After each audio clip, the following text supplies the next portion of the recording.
December 4వ తేదీ Pushpa 2 premier సందర్భంగా జరిగిన తొక్కిసలాట్లో హైదరాబాద్లోని ఆర్టీసీ క్రాస్లోని సంధ్యా 70mm థియేటర్ వద్ద జరిగిన తొక్కిసలాట్లో ఒక మహిళ మృతి చెందగా ఒక బాలుడు తీవ్రంగా గాయపడిన విషయం తెలిసిందే. ప్రస్తుతం ఆ బాలుడు ఆసుపత్రిలో కిమ్స్ ఆసుపత్రిలో చికిత్స పొందుతున్నాడు. అయితే ఈ అంశానికి సంబంధించి ఒక గుడ్ న్యూస్ అయితే ప్రస్తుతానికి అందుతా ఉంది.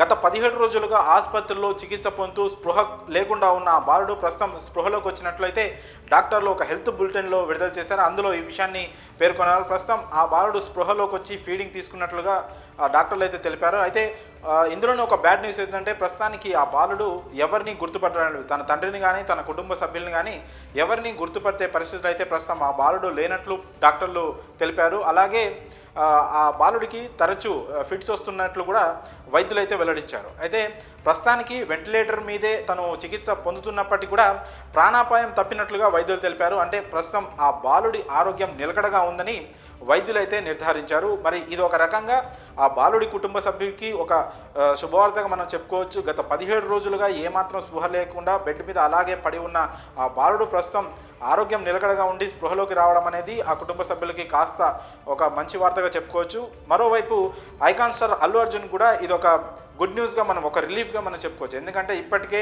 ఆ బాలుడి తల్లి మృతి చెందిన కేసులో అల్లు అర్జున్ అరెస్ట్ అయ్యి ఒకరోజు చెంచల్గూడ జైల్లో గడపడం, ఆ తర్వాత బెయిల్ మీద బయటికి రావడం అనే విషయం మీ అందరికీ తెలిసిందే.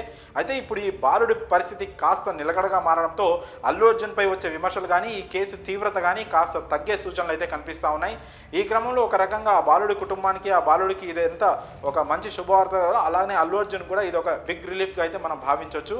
మరి బాలుడు మరి పూర్తి స్థాయిలో ఎప్పటివరకు కోలుకుంటారనే విషయం ఇప్పటివరకు అయితే వైద్యులు ప్రకటించలేదు. కాగా ఈ బాలుడి వైద్య ఖర్చులు మొత్తం ప్రభుత్వమే చూసుకుంటుంది. గతంలో అల్లు అర్జున్ టీం నుంచి ఆ బాలుడి శ్రీతేజ మొత్తం హాస్పిటల్ ఖర్చులు కావచ్చు, తన ఫ్యామిలీకి అవసరాలు ఏమున్నా సరే మేమే చూసుకుంటామని అల్లు అర్జున్ అలాగే అల్లు అర్జున్ టీం ప్రకటించినప్పటికీ కూడా లేదు, ప్రభుత్వమే ఆ బాధ్యత తీసుకుంటుందని తెలంగాణ సర్కార్ సీఎం రేవంత్ రెడ్డి కూడా ప్రకటించడం జరిగింది. సో ఈ క్రమంలో ఇప్పటివరకు గత 17 రోజుల నుంచి అంటే డిసెంబర్ 4వ తారీఖు నుంచి ఇప్పటి వరకు కూడా ఆ బాలుడికి అవసరమైన వైద్యం మొత్తం కూడా తెలంగాణ ప్రభుత్వమే చూసుకుంటుందనే విషయం మీ అందరికీ తెలిసిందే. అయితే మరి ఆ బాలుడు శ్రీతేజ ప్రస్తుతం ఆరోగ్యం నిలకడగా ఉండడంపై మీ అభిప్రాయం కామెంట్స్ రూపంలో తెలియజేయండి.